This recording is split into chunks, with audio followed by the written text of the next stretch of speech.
사람 사이에 말다툼이 일어날 때 그 말을 심하게 하는 사람들이 있죠. 일명 아가리 파이터라 그래요. 근데 말을 할 때 그 가장 가까운 가족 간의 상처가 가장 심한 거예요. 그래서 제가 지난주에 우리 그 오케스트라 그 친구들하고 공유한 사이트가 하나 있었는데, 부부 싸움 또 헤어질 때 어떻게 할 거냐 이런 거예요. 너무 화가 나서 남편한테 나가라고 하고 싶을 때도 나가 이렇게 하지 말고, 세상에 태어나서 가장 사랑하는 흥준 오빠 나가 이렇게 얘기를 해야 된다는 거예요. 그래야 어떤 돌아올 수 있는 길이 있다는 거죠. 청춘 남녀가 데이트하다가 헤어질 때도, 연인 사이에 헤어질 때도 이별식이 있어야 되고 헤어지는 그런 어떤 기간, 시간이 있어야 된다는 거죠. 헤어질 때 가장 고민되는 게 이제 반지를 어떻게 할 거냐 하는 거죠. 커플 반지를 어떻게 할 거냐. 그래서 가장 좋은 대안은 강아지 꼬리에다 묶어주라는 거예요. 그럼 강아지가 꼬리 흔들 때마다 빠이빠이 빠이빠이 이렇게 된다는 거죠. 이 모든 것들의 주제는 뭐냐면 사람을 귀하게 대하라는 거예요. 사람 사이의 관계를 조심스럽게 가져가라는 거예요. 사람은 금방 깨질 수 있거든요. 그래서 조심스럽게 가져가라. 지난주에 제가 마태복음 12장을 설교하면서 사람이 얼마나 더 귀하냐 이걸 설교했어요.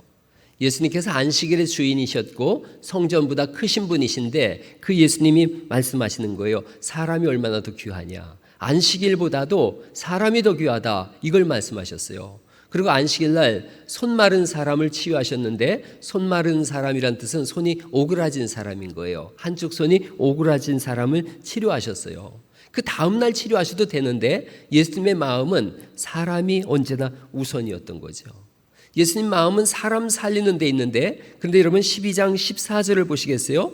예수님께서 이렇게 사람 살리고 있는데 12장 14절에는 이런 말씀이 있습니다. 조그맣게 한번 읽어보시죠. 시작. 바리새인들이 나가서 어떻게 하여 예수를 죽일까 의논하거늘, 이렇게 되어져요. 예수님은 살리려고 하고 있고 사람들은 예수님을 죽이려고 하고 있어요. 그럼에도 불구하고 15절을 제가 읽어볼게요. 예수께서 아시고 거기를 떠나가시니 많은 사람이 따르는지라 예수께서 그들의 병을 다 고치시고, 이렇게 말씀하세요. 여전히 사람 살리는데 집중하고 계신 거예요. 죽인다고 하고 오해를 하고 모욕을 줘도 사람 살리는 일을 멈추지 않으세요. 예수님이 과연 어떤 분이시기에 그런가, 어떤 분이시기에 이런 일을 하시는가, 이사야서 42장 1절을 인용해서 마태는 우리에게 예수님은 이런 분이다 라고 알려주고 계세요. 한번 보실까요? 마태복음 12장 18절 말씀입니다. 12장 17절, 18절, 19절 말씀을 다시 한번 천천히 읽어보세요. 17절부터 시작. 이는 선지자 이사야를 통하여 말씀하신 바, 보라 내가 택한 종 곧 내 마음에 기뻐하는 바, 그가 심판을 이방에 알게 하리라. 여기까지만 먼저 읽어보시죠. 예수님이 어떤 분이신가에 대해서 내가 택한 종이다 라고 말씀하고 있고, 내 마음에 기뻐하는 분이라고 말씀하고 있고, 내가 사랑하는 자라고 말씀하고 있고, 내가 내 영을 그에게 주겠다라고 말씀하세요. 이 말씀을 우리는 어렵지만 이 마태복음의 1차 독자는, 1차 수신자는 유대인들이에요. 유대인들은 이 말씀을 들으면서 무슨 생각을 하냐면, 이분이 메시아란 뜻이네 이렇게 생각해요. 구약에 예언된 메시아가 예수님이시구나, 이걸 금방 알게 되어져요. 하나님이 기뻐하시는 분, 하나님의 사랑하시는 자, 이게 사랑하시는 본래는 아들이란 의미예요. 하나님이 사랑하시는 아들이란 뜻은 구약의 다윗의 후손으로 오실 그리스도 예수님을 말씀하고 있어요. 하나님이 기뻐하시는 자란 뜻은 하나님의 일을 다 감당하시는 분이란 뜻이 있어요. 그분에게 성령님이 임하셔서 하나님의 일을 감당하시겠다 이렇게 말씀하고 계세요. 그러니까 이사야서 42장을 통해서 예수님이 메시아시다. 이들은 그 다음을 생각하는 거예요. 메시아가 오면 우리는 모든 압제와 결박에서부터 벗어난다. 메시아가 오면 해방이 되고 자유가 되어지고 우리 유대 민족이 가장 뛰어난 민족이 될 거다. 이걸 알고 있는 거예요. 이걸 생각하는 거예요. 이 구약의 메시아관이에요. 이들이 가지고 있는 메시아관이에요. 그리고 이제 제가 수요 예배 때 이사야서를 개관을 했어요. 이사야를 설교했는데 이사야의 이름 뜻은 예샤 야후 이런 뜻이에요. 예샤 야후. 여러분 예사, 예수, 이사야, 호세아, 여호수아 전부 이응 시읒으로 이어져요. 이게 구원이라는 의미를 가지고 있어요. 그 예수, 야후, 야후는 야훼, 여호와 이런 뜻이에요. 여호와는 구원이시다 이런 의미예요. 그러니까 이사야의 이름 뜻 자체가 하나님이 구원이시다 이걸 말씀하고 있고 이사야는 전부 그걸 선포하고 있거든요. 그래서 오늘은 이사야서 42장을 이 성경이 인용했기 때문에 이사야를 통해서 그럼 하나님은 어떤 일을 하시길래 이 마태복음에 여기에 이렇게 인용하고 있는가 이걸 좀 보려고 그래요. 이사야가 나타나던 시대에는 이스라엘은 말도 못한 끔찍한 죄악상의 표본이었어요. 모든 민족의 표본처럼 역사의 표본처럼 이사야가 태어나던 시대에 이사야가 활동하던 시대에 이스라엘은 크게 세 가지 죄가 있어요. 신앙적인 위선이 있습니다. 신앙적인 위선. 이사야서 29장 13절에 있는 말씀인데 이 백성이 입으로는 나를 가까이 하며 입술로는 나를 공경하나 마음은 멀리 떠나가 있는 거예요. 나를 경외한다고 하지만 사람의 계명으로 가르침을 받았을 뿐이다. 하나님을 예배한다고 하지만 배워서 예배하는 거예요. 하나님을 만난 적이 없는 거예요. 그래서 예배하러 나왔지만 마음은 다른 데 가 있는 거죠. 그러자 하나님께서 이사야서 1장 11절에 말씀하세요. 너희의 무수한 재물이 내게 무엇이 유익하뇨? 내 마당만 밟을 뿐이다. 다시는 그런 거 가져오지 마라. 너희가 손을 펴도 내가 내 눈을 너희에게서 가리고 너희가 많이 기도해도 내가 안 들을 거다. 너희 손에 피가 가득하다. 하나님을 떠나간 사람들. 그런가 하면 사회적으로 얼마나 불의가 판을 쳤는지 몰라요. 이사야서 1장 23절 말씀에 사회상을 말씀하고 있는데 내 고관들은 패역했다는 거예요. 죄로 가득했다는 거예요. 도둑과 짝하고 뇌물을 사랑하고 예물을 구하고 고아를 위해서 신원하지 않고 과부의 송사는 돈이 없다고 수리하지 않는 거예요. 이게 이 당시의 사회상이었어요. 우상 숭배가 만연했지요. 하나님을 떠나고 돈을 좋아하면 자연스럽게 흘러가는 것이 우상 숭배예요. 이사야서 1장 29절 말씀에 너희가 기뻐하던 상수리 나무로 말미암아 너희가 부끄러움을 당할 것이다 이렇게 말씀하세요. 상수리 나무는 도토리 나무예요. 아브라함이 이 상수리 나무 아래서 하나님께 예배했거든요. 야곱이 상수리 나무 아래에 모든 폐물과 우상을 묻고 베델에 올라가서 하나님께 예배했어요. 그러니까 상수리 나무 아래는 예배와 회복의 장소였어요. 회개의 장소였어요. 여호수아가 상수리 나무 아래에서 큰 돌을 세워놓고 하나님 말씀을 선포했거든요. 어제까지만 해도 상수리 나무 아래에 그러면 회개하고 예배하는 장소였는데 거기가 우상의 장소로 둔갑한 거예요. 그러니까 오늘날도 비슷할 수 있어요. 교회가 어제까지는 하나님을 예배했는데 오늘 우상을 숭배할 수도 있다는 거예요. 교회가 어제까지는 하나님의 영광을 선포했는데 오늘은 돈의 영광을 선포할 수도 있다는 거예요. 권력에 심취되어져 있고 많은 사람들과 좋은 건물과 교회가 가지고 있는 권력에 심취해서 하나님을 잃어버릴 수 있다는 거죠. 어제까지만 해도 하나님의 성전이었는데 오늘은 우상의 장소가 되어졌던 거예요. 이게 이스라엘의 현 모습이었던 거예요. 신앙적인 위선이 있고 사회적으로 불의함이 판을 치고 우상 숭배가 있고 죽을 수밖에 없지요. 그래서 멸망할 거다 멸망할 거다. 이사야서 1장부터 39장까지는 너희가 심판을 당할 거고 바벨론으로 끌려갈 거고 다 죽을 거다. 여러분 그럼에도 불구하고 하나님은 여전히 기회를 주시고 만나자 그래서 해결하자고 하세요. 만나서 해결보자. 너희의 이 죄악을 해결할 수 있는 길은 나밖에 없지 않느냐. 만나자. 이사야서 1장 18절 말씀입니다. 여호와께서 말씀하시되 그 다음부터 같이 읽어보죠. 시작. 오라 우리가 서로 변론하자. 너희의 죄가 주홍 같을지라도 눈과 같이 희어질 것이요 진홍같이 붉을지라도 양털같이 희게 되리라. 부르시는데 오면 좋잖아요. 안 오는 거예요. 안 올 뿐 아니라 악이 더 증가하는 거예요. 그래서 하나님을 완전히 떠납니다. 하나님 계속해서 말씀하시죠. 안 오면 망한다 망한다. 이사야서 39장 6절 말씀이에요. 보라, 날이 이르리니, 이게 종말의 때예요. 내 집에 있는 모든 소유와 내 조상들이 오늘까지 쌓아둔 것이 모두 바벨론으로 옮긴 바 되고 남을 것이 없으리라. 결국 나라는 완전히 망하고 백성들은 바벨론으로 끌려가요. 종살이에요. 70년 동안 다 망해요. 그럼에도 불구하고 여전히 하나님은 부모의 심정이에요. 나가면 오라 그러고 범죄하면 또 용서하고 또 오라 그러고. 40장에 이사야서 40장 1절에 이렇게 돼 있어요. 너희의 하나님이 이르시되 너희는 위로하라. 내 백성을 위로하라. 너희는 예루살렘의 마음에 닿도록 말하며 그것에게 외치라. 그 노역의 때가 끝났고 그 죄악이 사함을 받았느니라. 해방시켜 주겠다. 모든 걸 풀어주겠다.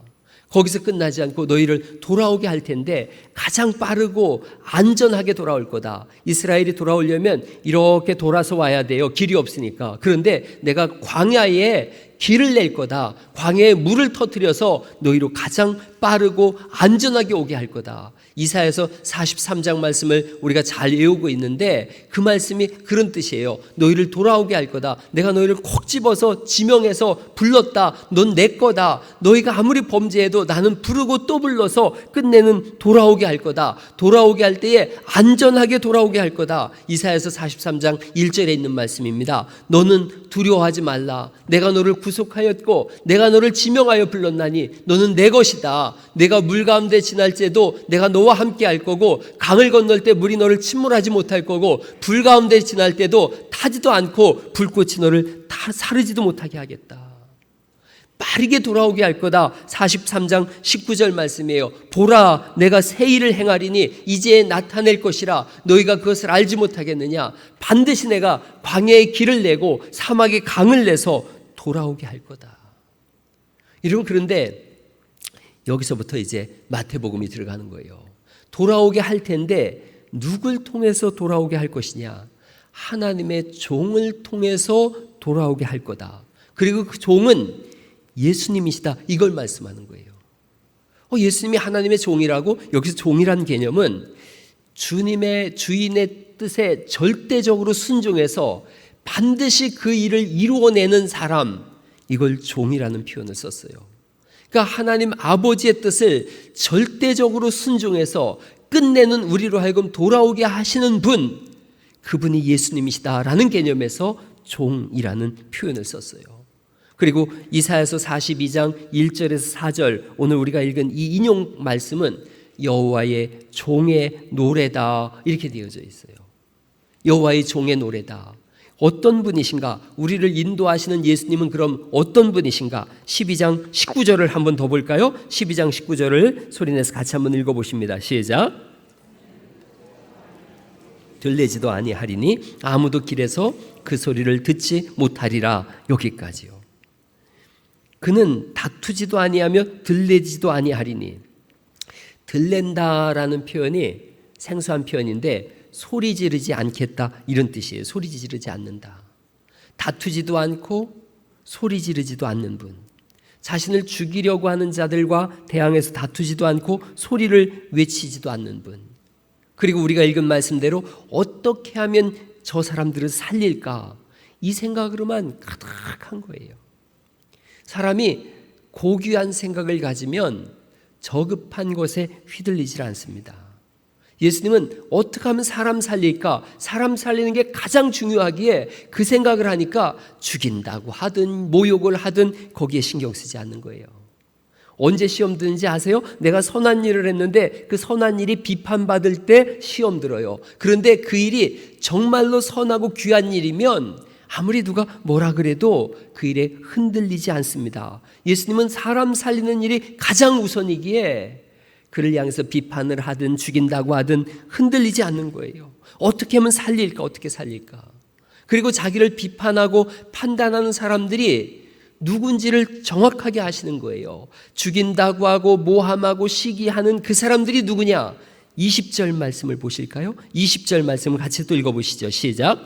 상한 갈대를 꺼져가는 심지를 끄지 아니하기를 심판하여 이길 때까지 하리니. 그렇게 하는 사람들이 누구냐? 상한 갈대와 꺼져가는 심지라는 거예요. 우리를 보는 예수님의 시각이 뭐냐? 상한 갈대요 꺼져가는 심지다.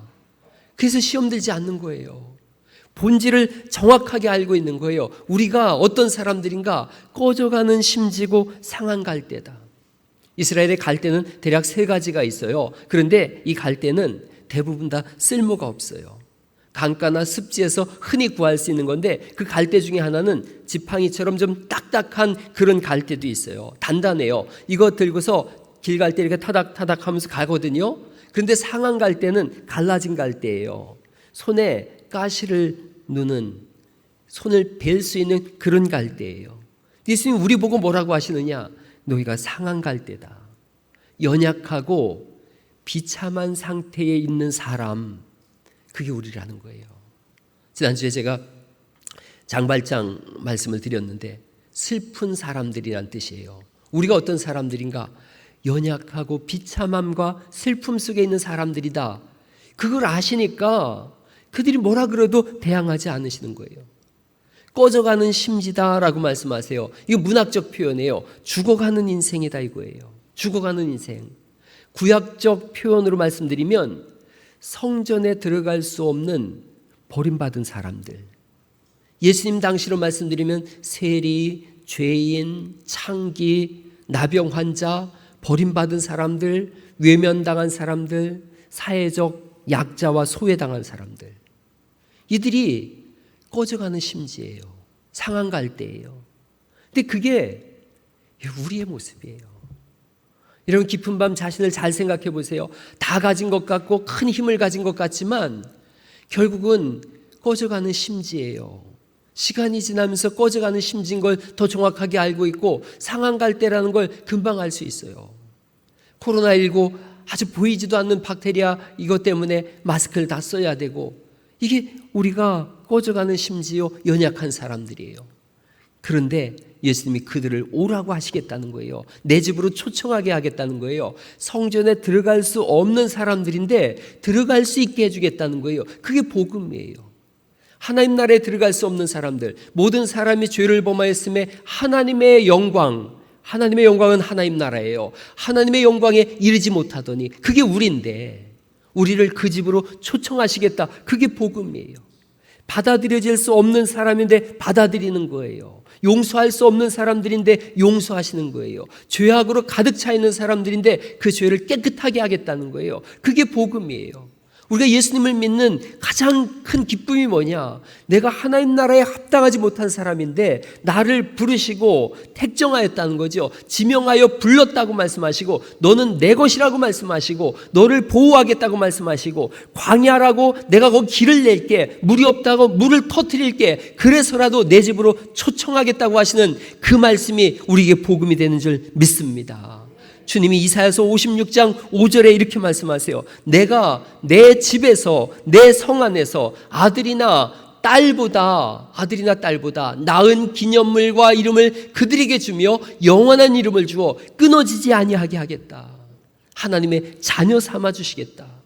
그리고 그 사건을 이루신 것이 십자가 사건인 줄 믿습니다.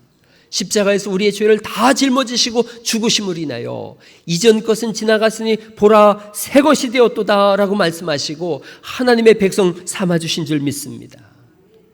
우리의 본질을 생각해 보는 거예요. 강한 척하지만 상한 갈대. 왜 소리를 지르나? 무서워서 소리 지르는 거예요.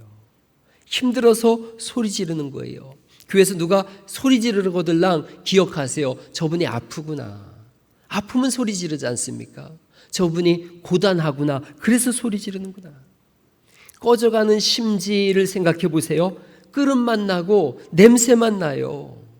교회에서도 꺼져가는 심지가 있다 그럼 끓음 나고 냄새 나요. 그런데 죽어가고 있구나. 주님이 그걸 알고 계신 거예요. 교회는 누구의 모임인가? 상한 갈대 꺼져가는 심지를 가진 분들이 오는 거예요. 그러니까 교회는 언제나 시끄러울 수밖에 없고 싸움이 날 수밖에 없고 평안이 깨질 수밖에 없는 거지요. 그것이 없는 교회는, 이런 교회는 하나님의 독특한 은혜가 있는 거예요. 늘 그렇지가 않아요. 우리 교회도 또 언제 뒤집어지고 언제 깨질지 언제 시끄러울지 몰라요. 왜 전부 그런 사람들만 모인 거니까요. 금요일 날 목양실에 있는 제가 좋아하는 모니터 있어요. 7년 전에 샀는데 이걸 제가 늘 닦는데 금요일 날도 이렇게 닦다가 밑에 먼지가 있길래 의자에 올려놓고 닦는데 와장창 소리가 나더라고요. 보니까 모니터가 박살이 났어요. 그 무거운 모니터가 책상에서 떨어져가지고 완전히 박살이 났어요. 얼마나 상심이 되고 낙심이 되든지 아내한테 전화했어요. 여보, 내 모니터 깼어. 우리 인생이 그래요. 쉽게 상처받고 금이 가고 속상해하고 무너져요. 너무 속상해서 아내한테 전화했더니 아내가 다친 데 없냐고, 괜찮냐고. 아이고, 저 같으면 어떻게 했겠어요? 그것도 제대로 못 나가지고 지로를 하면서 막 아가리 파이터로다가 막 상처를 줬을 텐데 아내는 다친 데 없냐고. 아이고 세상에. 그 말 듣고 제가 올라가서 용서를 구했어요. 미안하다고. 나 같았으면 지랄을 하고 난리를 쳤을 텐데 미안하다고. 네, 다시는 나도 안 그러겠다고 그랬어요. 사고 치고들랑 주롤들 하지 마시고 첫 마디가 뭐예요? 다친 데 없냐고 하세요. 다친 데 없냐고. 우리가 상한 심령인걸요. 상한 사람들인걸요. 다친 데 없냐고 하세요.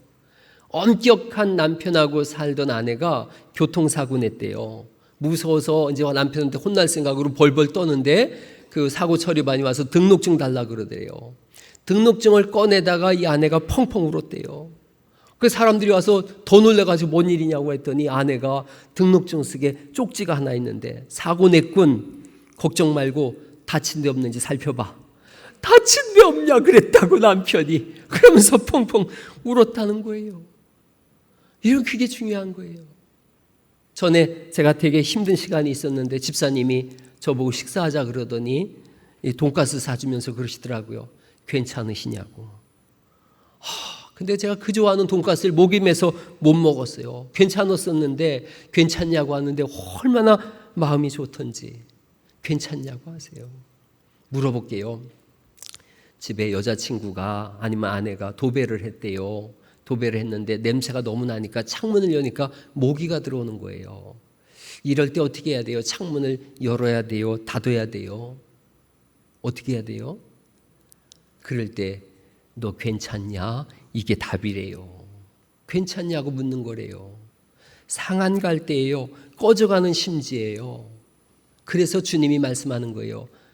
들레지도 않는 거예요. 다투지도 않는 거예요. 상한 심령을 가진 사람, 꺼져가는 심지를 가진 사람한테 뭘 싸우겠어요? 병원에 있는 분 아파서 죽으려고 하는데 그런 분하고 싸우는 분 있어요? 없어요. 그 예수님이 말씀하시는 거예요. 괜찮니? 내가 도와줄게.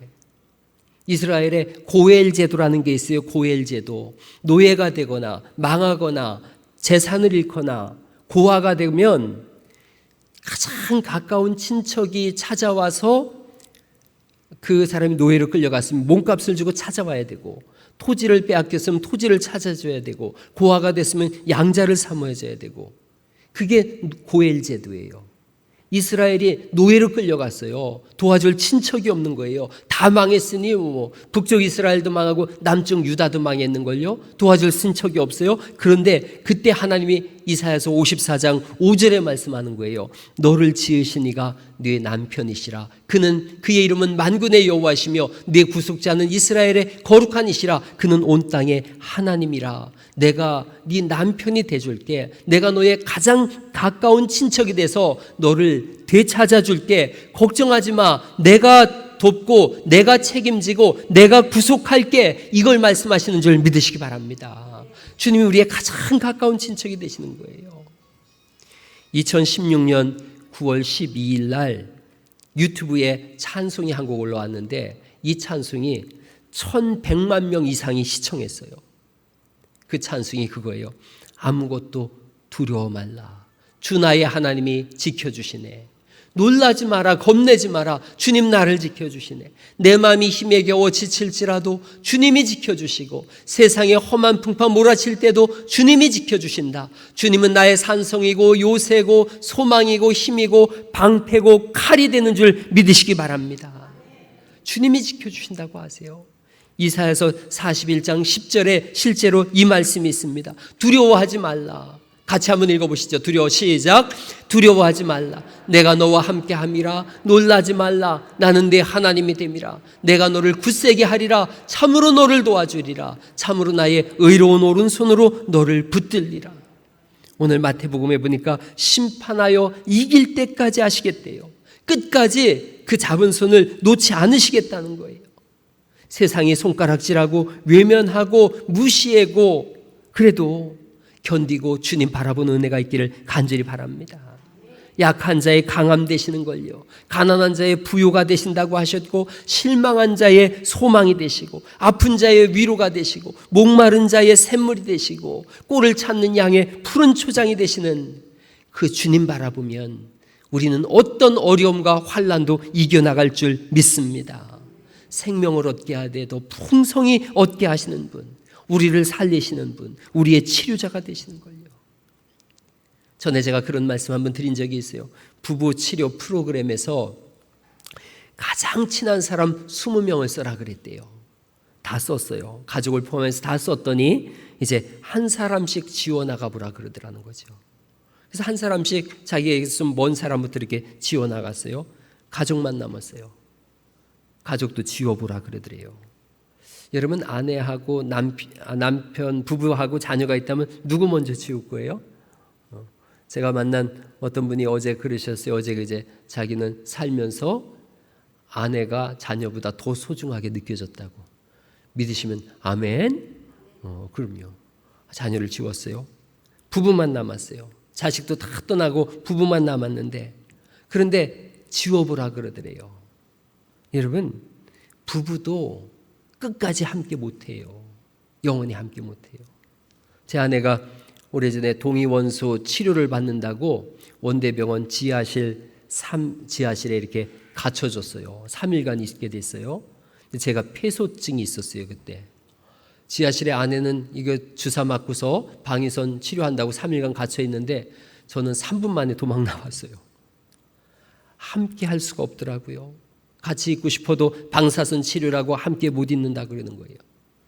아무도 죽음의 침상까지는 함께 할 수 있을지 몰라도 죽음까지는 함께 할 수 없어요.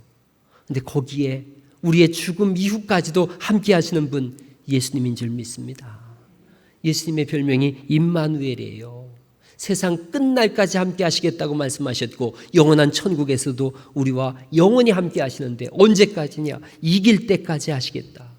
이길 때까지 하신다는 뜻은 의지를 가지고 반드시 이기게 하시겠다는 거예요. 여러분은 하나님이 이기게 하는 분인 줄 믿으시기 바랍니다. 그래서 우리도 우리 인생을 예수님께 거는 거예요. 우리 인생 전체를 예수님께 거는 거예요. 코로나가 아니라 더 엄청난 일이 와도 우리는 예배를 멈출 수 없고 예수님을 향한 우리의 믿음을 멈출 수 없는 줄 믿습니다. 살아보면 항상 평탄한 길은 없어요. 늘 잔잔한 강 같을지만 대부분 큰 풍파로 무섭고 어려울 때가 있어요. 마귀는 우리를 삼키려고 항상 입 벌리고 달려드는 걸요. 지은 죄는 우리를 약하게 하고 무너지게 해요. 그래도 우리는 예수님 의지하고 힘을 다해서 또 일어나야 될 줄 믿습니다. 예수님 믿는 믿음으로 굳게 서는 거예요. 1세기 때에 예수님 믿는 사람들은 화형에 당하거나 사자밥이 되거나 아니면 십자가형을 당해야 됐어요. 맞아 죽거나. 그래서 예수님 믿는다 그럼 1세기 때는 죽는구나 그렇게 알았어요. 그런데도 그들은 굳게 믿음을 지켰어요. 그랬더니 그 결과 칭찬과 영광과 존귀를 주시겠다 그러시는 거예요. 코로나로 인해서 믿음이 있는지 없는지 요구받는 시대가 됐어요. 하나님이 흔드시고 키질하는 시대다 생각되어져요. 믿음이 없는 자는 물러갈 것입니다. 믿음을 가진 사람은 더욱더 주님께 다가갈 때인 줄 믿습니다. 지금이야말로 종말의 시간 아니겠어요? 하나님을 의지하고 기도하면서 믿음을 지켜야 될 때가 지금인 줄 믿습니다. 베드로전서 1장 7절에 너희 믿음의 확실함은 불로 연단하여도 없어질 금보다 더 귀하다는 거예요. 불같은 시련이 와도 그래도 없어지는 금보다도 더 귀해서 예수 그리스도께서 나타나실 때에 칭찬과 영광과 존귀를 얻게 하실 줄 믿습니다. 하나님이 이기게 하시겠다. 아무도 그 의지를 꺾을 수 없어요. 하나님, 제가 이 모양 이 꼴인데도 그 약속이 유효합니까? 하나님은 당연하지. 제가 이처럼 상하고 무너졌는데도 그 약속이 유효합니까? 하나님 말씀하세요. 당연하지. 내가 너와 함께 하는 걸. 새는 날아가면서 뒤돌아보지 않는다라는 류시화 씨의 책이 있어서 보니까 배우 중에 김혜자 씨 있지 않습니까? 김혜자와 네팔 여행했대요. 카트만두 외곽을 지나는데 거기에 장신구를 길에다 이렇게 쭉 놓고 파는데 한 여자분이 있었대요. 많은 노점상이 있으니까 특별히 눈에 띄는 것도 아닌데 김혜자 씨가 그 옆에 걸음을 멈추고 그녀 옆에 가서 앉더라는 거예요. 물건을 사려는 것도 아닌 거예요. 자세히 보니까 그 여자분이 고개를 숙이고 조용히 눈물을 흘리고 있는데 눈물이 그 장신구에 뚝뚝 떨어지고 있는 거예요. 더 놀라운 건 김혜자 씨 역시 그 옆에 앉아가지고 울기 시작하더라는 거예요. 국적도 또 언어도 생김새도 다 다른데 그 옆에 앉아가지고 수많은 인파 속에서 두 여자가 쪼그리고 앉아서 왜 우느냐고 묻지도 않고 울고 있는 거예요. 공감과 연민이에요. 침팬지보다 지능이 낮은 레서스 원숭이가 있대요. 이 원숭이를 우리에 가두고 먹이를 앞에 두고 실험을 하는 거예요. 행동 실험이라 그러는데 원숭이가 먹이를 이렇게 딱 집을 때마다 그 옆에 있는 원숭이한테 전기 자극이 가도록 했대요. 집으면 원숭이가 전기가 가서 악 소리를 지르는 거예요. 또 집으면 또 지르고. 그러니까 원숭이가 몇 번 하다가 자기 동료 원숭이가 자기가 먹이를 집을 때마다 소리를 지르는 걸 알게 됐어요. 이걸 알게 된 원숭이가 12일 동안 먹기를 거부해서 실험이 중단됐대요. 공감이에요. 한참을 울던 네팔 여인이 울음을 멈췄어요. 서서히 미소를 짓는 거예요. 김혜자 씨가 거기 있는 허름한 팔찌 하나를 고르고 $300를 지어주더래요. 큰 돈이지요. 이 여자분이 어리둥절하는데 이 김혜자가 가는 거예요. 그래서 왜 이렇게 큰 돈을 줬느냐 그랬더니 얘기하더래요. 누구나 한 번쯤은 횡재를 하고 싶지 않겠어요? 인생은 누구에게나 힘들잖아요. 나중에 네팔에서의 일을 이야기했더니 김혜자 씨가 거기다 첨언을 하더래요. 그 여자와 나는 아무 차이가 없어요. 그녀도 나처럼 행복하기를 원하고 작은 기적들을 원하고 잠시라도 위안받기를 원하잖아요. 우리는 다 같아요. 예수님이 우리를 알고 계세요. 상한 갈대다. 꺼져가는 심지다. 그래서 내가 너를 붙잡고 있고 그래서 나는 너희와 다투지도 않을 것이고 너희가 나를 모함해도 나는 소리 지르지 않을 거다. 두려워하지 마라. 놀라지 마라. 내가 도와줄게. 코로나19로 두려운 미래가 오고 있다 그래요. 교회들마다 큰 위기라 그러고 이게 몇 년 진행되어지면 교회는 반토막이 날 거라 그러고 그러나 우린 두려워하지 않습니다. 하나님이 붙잡고 계시고 역사의 주인이 하나님이시기 때문인 줄 믿습니다. 오늘 굳건한 믿음 주세요. 하나님 다시 한번 기도와 말씀으로 불타오르게 해주시고 상한 갈대여 꺼져가는 심지였지만 오늘 고쳐주시고 세임 주시고 큰 믿음 주셔서 오늘부터 이기게 하여 주옵소서라는 기도를 오늘 하나님 앞에 드리실 수 있기를 간절히 바랍니다.